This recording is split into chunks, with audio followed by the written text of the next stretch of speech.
Morning. Hope you're doing well today. Today we are talking about bidding and planning for different events. This is chapter 6. Here we go. So some objectives associated with chapter 6. You should be able to write a mission statement that articulates the purpose of the event, as well as to be able to define and write SMART goals, and be able to assess whether or not it is feasible to execute an event, as well as explain the event process and provide examples of the different types of events. Event execution is an organization's ability to execute their defined event strategy. A strategy isn't successful if it can't be executed. After all, but it's also about doing it efficiently and effectively. The maturity and effectiveness of event execution lie in its resourcing and staffing and the systems and tools used to plan, market, and execute your events. Increasingly, planners and event marketers are handling multiple events simultaneously. Entrepreneurs say the key to success lies in their ability to be flexible. This is true for any business. It is important to be able to quickly and effectively adapt to changing circumstances. Managing a sports complex is no different. While your facility may be designed specifically for hosting a sporting event, that does not mean you have to pigeonhole your business. For a gymnasium, there's a wide range of events that you can host at your sports complex. Excellent events to host at your facility include commencement ceremonies. If your sports complex is in a college town, many smaller colleges need a large facility to host commencement ceremonies. Graduation ceremonies have large amount of attendees, and families and friends come in droves to support their graduates. Sport complex with indoor gymnasiums are the ideal place to host a commencement with large available seating sections. Trade shows. Trade shows are an excellent way to bring niche businesses and nonprofits into the public eye. Trade shows require large open spaces with room for booths, displays, and concessions.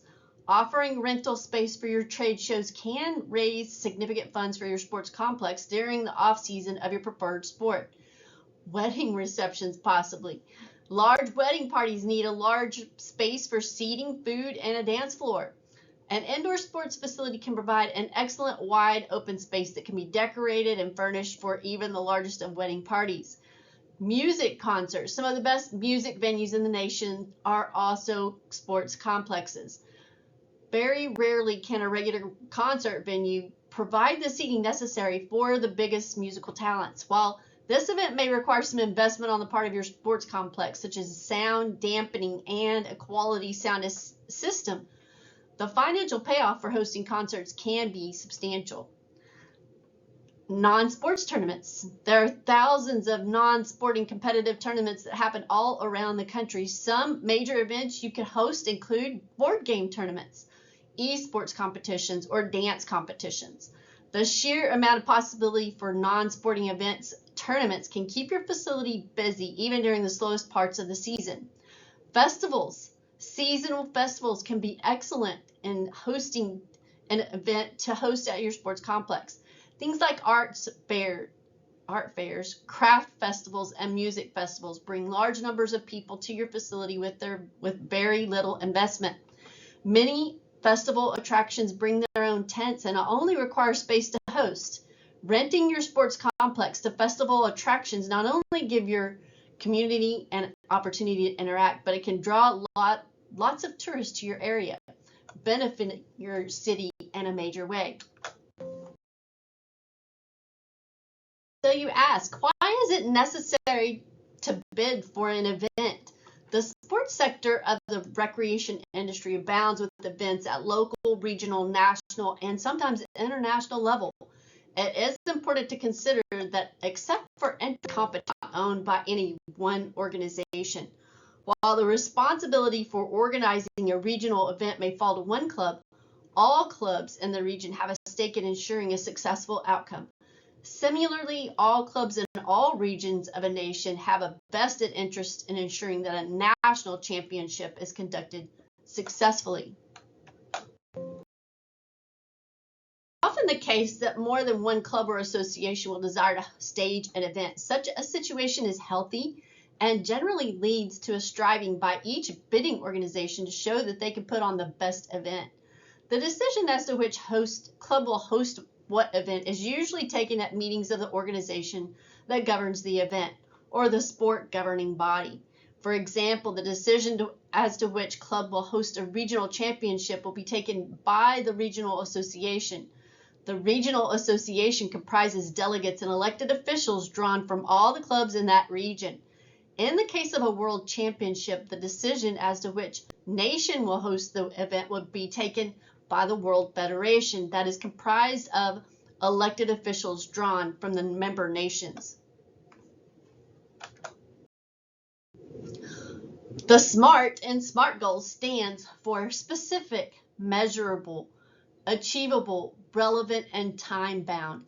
Defining these parameters as they pertain to your goal helps ensure that your objectives are attainable within a certain time frame. This approach eliminates generalities and guesswork, sets a clear timeline, and makes it easier to track progress and identify missed milestones. An example of a SMART goal statement might look like this.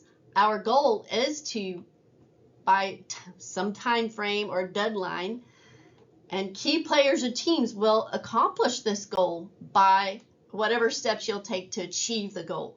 Accomplishing this goal will result or benefit and so and so. In order for a goal to be effective, it needs to be specific. A specific goal answers questions like what needs to be accomplished, who's responsible for it, and what steps need to be taken to achieve it. Specificity is a solid start. By quantifying your goals, that is making sure they are measurable, makes it easier to track progress and know when you've reached the finish line. You want to grow the number of their mobile app users, but by how much? If they get even one new sign up, that's technically positive growth. So does that mean that they're done? Same goes for the strategy. How many platforms will they advertise on? To make this SMART objective more impactful, Jane should incorporate measurable, trackable benchmarks.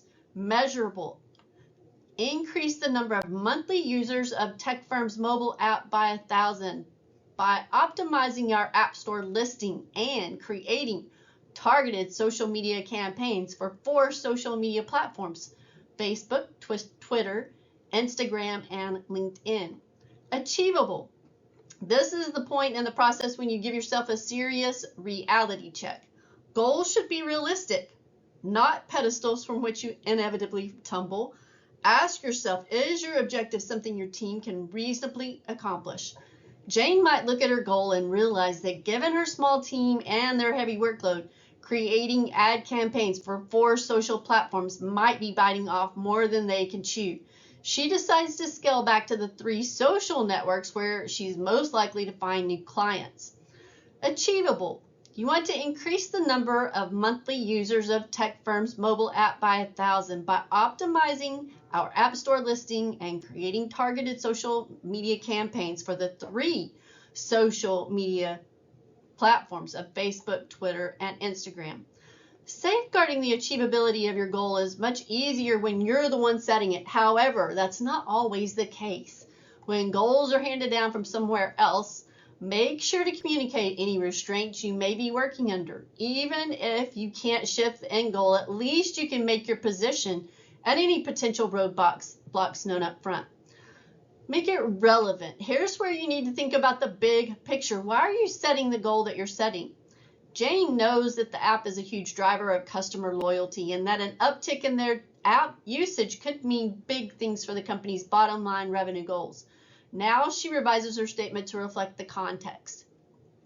Grow the number of monthly users of TechFirm's mobile by 1,000 by optimizing our App Store listing and creating targeted social media campaigns for 3 social media platforms: Facebook, Twitter, and Instagram. Because mobile users tend to use our product longer, growing our app usage will ultimately increase profitability. Time bound.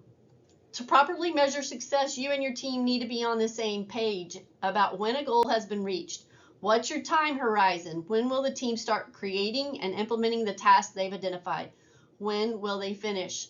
SMART goals should have time-related parameters built in so everybody knows how to stay on track within a designated time frame. When Jane incorporates those dates, her SMART goal is complete. Grow the number of monthly users of TechFirm's mobile app by 1,000 within Q1 of 2022. This will be accomplished by optimizing our App Store listing and creating targeted social media campaigns, which will begin running in February 2022 on 3 social media platforms: Facebook, Twitter, and Instagram. Since mobile is our primary point of conversation for paid customer signups, growing our app usage will ultimately increase sales. Knowing how to set goals using the SMART framework can help you succeed in setting and attaining goals, no matter how large or small. Having identified and defined all the elements of the event, it is necessary to consider the feasibility. Broadly speaking, there are 3 areas which impact event feasibility. First is market factors. So looking at your target market, the demand, the supply, and the competition. Your operational factors, venue availability, skills required, the resources, and licenses and permits. And then financial factors, costs and predicted revenue, and your funding sources. After considering the above areas, it is common practice to undertake a SWOT analysis, which you should know by now is identifying strengths, weaknesses, opportunities, and threats. The strengths and weaknesses are issues which relate to the event concept and the organization delivering it. Opportunities and threats are issues relating to the external environment which you are operating within. A quick online search will provide a range of templates for conducting a SWOT analysis. Following on from your SWOT analysis, the outcomes would be to proceed with the concept as defined, defer the staging of the event to a later date when it is feasible, cease event planning or amend the event on market, operational, or financial grounds. Feasibility. So what do you assess? If you are considering the feasibility of hosting an event, you will need to assess a number of factors, including the risks to the event organizers, participants, and spectators, ability to find an appropriate date and make bookings, sufficient funding to conduct the event to meet people's expectations, and the extent of need or support for the event, the ability to obtain enough paid or unpaid helpers to stage the event, the proposed venue has sufficient capacity and facilities, and whether there are any environmental concerns. The staging of events has risks for the organizers that should be analyzed and understood. The organizers need to have a relative degree of confidence that the event will not result in a financial loss. The event is organized sufficiently well that all parties are satisfied. The organization's mission will be enhanced as a result of the staging of the event. The risk of injury is minimized as far as possible. There are contingency plans to ensure the safety and well-being of all participants. The venue and equipment will not suffer unexpected damage or loss. The reputation of all parties, including the sponsor if one exists, as event organizers remain intact. There are a number of crucial factors that determine whether there is sufficient time to make all the necessary plans and arrangements to stage a special event. In particular, the 2 most important factors are the ability to book a venue and the necessity to give participants an appropriate length of notice. Venues, whether they are oval, sports centers, theaters, pools, or other types of facilities, must be booked months in advance. The most popular venues may be booked more than 1 year in advance. This has a direct bearing on the feasibility of staging an event. It is not possible to organize an event unless the hosting organization has a venue booked. The time needed to plan and organize the event must be sufficient to ensure that a venue can be booked. The second factor is having sufficient time to promote the event and ensure that competitors are able to attend. Imagine staging an event and finding that very few competitors were able to attend. If insufficient notice is given to competitors and officials, they may be unable to book air flights or arrange for leave. Furthermore, they may not meet attend because they have other arrangements or engagements that they cannot change, or simply because they had not had time to prepare for the event. There needs to be sufficient planning time to enable the event date to be inserted onto a great many event calendars. This is especially so when there is a likelihood of competitors traveling large distances to attend, even from overseas. The sheer number of tasks to be performed when organizing an event also suggests that would-be organizers should look very closely at the time allowed to complete such tasks. The feasibility study needs to be able to predict the financial outcome of staging an event to a reasonable degree of accuracy. This entails developing a budget where all expected revenues and all known costs are listed. It is most important that would-be organizers exercise a high degree of realism when estimating possible revenues. Furthermore, it is vital to ensure that all costs are included. Two typical situations can spell disaster. The event goes ahead despite the loss of a major source of income. Sponsorship is not as much as planned. A funding submission to grant government fails, or only half as many participants enter. An unexpected cost arises, but it is too late to cancel or change the event. The venue costs escalate, errors are made in calculating the cost of officials, or extra equipment has to be bought at the last moment. History suggests numerous organizations, large and small, have run into financial difficulty and even bankruptcy as a result of staging an event. A general rule for running events is that they must not run at a loss except in special and planned circumstances. Therefore, it would be prudent to ensure the initial budgeting processes are accurate and to aim for substantial profit. The feasibility study must gauge whether there is support for the event from within the organization. This is vital as an event is generally work and many helpers must be found. Organizational meetings and numerous one-to-one consultations will usually provide evidence whether support exists. Events often need support from outside the hosting organization if they are to be successful. Some of the reasons to contact and consult other organizations include to estimate the amount of interest in participating, to seek assistance with equipment lending, to share facilities and venues, and to seek sponsorship or funding. If the support that an event needs for participants, officials, helpers, sponsors, and other interested parties is not forthcoming, then there must be considerable doubt about the feasibility of this organization to stage this event at this time. The human resources required to plan, organize, and stage an event includes everyone from the event director down to volunteers who serve at the food stall.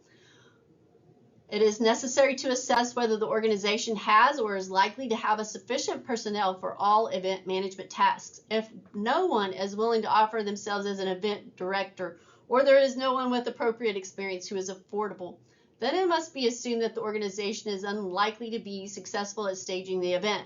Furthermore, at the feasibility assessment stage, it is important to count, analyze, and understand the myriad of tasks required and determine whether there is sufficient number of available personnel. Provided there is sufficient time, inexperienced personnel can be trained. Those are responsible for assessing the feasibility of an event must consider whether there is access to a suitable venue. The venue should be equal to or better than the standard expected by all participants and other task holders. There are dangers for the organization and sport recreation activity if the venue is substandard. Therefore, a lack of suitable venue has a major effect on event feasibility. Some categories of equipment, such as personal sports apparatus, are the responsibility of the competitor. Other types of equipment, such as scoreboards, lighting, and timing equipment, are the responsibility of the organizer. If the organization does not own sufficient equipment to stage an event, it can be bought, borrowed, or hired, provided there is time and funds available. There may be a feasibility problem if sufficient equipment does not exist locally and it is too difficult or expensive to transport equipment from other places. The staging of events generally has some environmental impact. This may range from traffic congestion and parking problems to damage sustained by the environment. The following are some examples of environmental impact of an event: damage by cars in an off-road area, noise pollution, traffic congestion, sanitary problems, danger to fauna and flora, and water pollution. Before investing time and money into a project, there are several questions that developers should be able to answer. To answer these questions and prevent risky investment and development decisions, a market analysis feasibility should be conducted, as we just talked about. By taking an outside look at a planned project, the assumptions behind it, and potential challenges to its success, the market analysis feasibility study helps result in educated decisions that minimize potential costly losses down the line. Read on for 5 questions a market analysis feasibility can answer. Does the planned location make sense? Your market analysis and feasibility study can be used to eliminate some of the risks in developing a new project. By determining if there is a sufficient demand in the market area to support the project and its intended use, the project will face a greater likelihood of success and profitability upon full build-out. What do market conditions mean for future development? A good market analysis and feasibility study includes a discussion of trends in local and regional markets. Case studies and other related research can lead to an understanding of these trends, which is an important component of evaluating the overall potential for success of a project. Other things to consider: is there a bid submission? Does the event fit within our mission and objectives? And what are the benefits to hosting this event? Where will we hold the event? And what is the best strategy to market the event? What are the costs associated? And what equipment do we already own? What can we borrow? Or what do we need to buy? Concept testing of a planned project can help developers and investors understand the potential to increase their return on investment. While the initial planned concept might turn out not to be supported, the market analysis and feasibility study could point to an alternative use that would be more successful in an area. Ultimately, these studies could uncover opportunities with higher return on investment, or ROI. What level of financing is needed? The financial component of a feasibility study provides an assessment of whether becoming operationally profitable is realistic and if any funding or financial assistance is needed to help get a project there. By pinpointing the level of assistance that may be needed to make a project feasible, developers will be armed with the information needed to seek loans or investors and other funding. Will I be able to obtain funding and approvals for my project? A third-party perspective of a project is often required to receive loans or other funding, in addition to municipal approval. A market analysis or a feasibility study helps by providing insights that investors are going to want to know before investing in a project. All in all, planning is critical to the success of a development project. A market analysis and feasibility study can give guidance on maximizing the potential for a proposed site and project, helping to boost the potential ROI of your investment. Some other things to consider are: what potential barriers might this event face, and do we have the resources to overcome those challenges? How many staff members are needed to execute the event? And are there any other events that occur in our area that would compete with the event? Do we have enough time to produce the event? And is there interest in this geographic region for the event? Other questions to ask: what else is taking place in our region that would compete with our event? How many volunteers are necessary to execute the event, and where would we find the volunteers? What are our strengths? And then what are our weaknesses, and how can these be diminished? What are some opportunities that exist, and what are threats that exist that could ruin this event? So you're going to do a SWOT analysis for your event. Some other questions: are there sponsors who would be interested in partnering with this event to offset your costs? And where would we find participants for the event? And what are our chances of winning the bid? Having identified and defined all the elements of the event, it is necessary to consider the feasibility of the proposed event, as we discussed earlier. And so looking at feasibility in regards to your target market, your demand, looking at your market factors, looking at your operational factors of venue availability and skills required, as well as your financial factors. Once you've done that, then doing a SWOT analysis. So looking at your strengths and your weaknesses, as well as your opportunities and threats. Following that, then deciding, do you need to continue on with planning your event or defer the stage of the event to a later date when it is feasible, or amend the event on your market, operational, or financial grounds.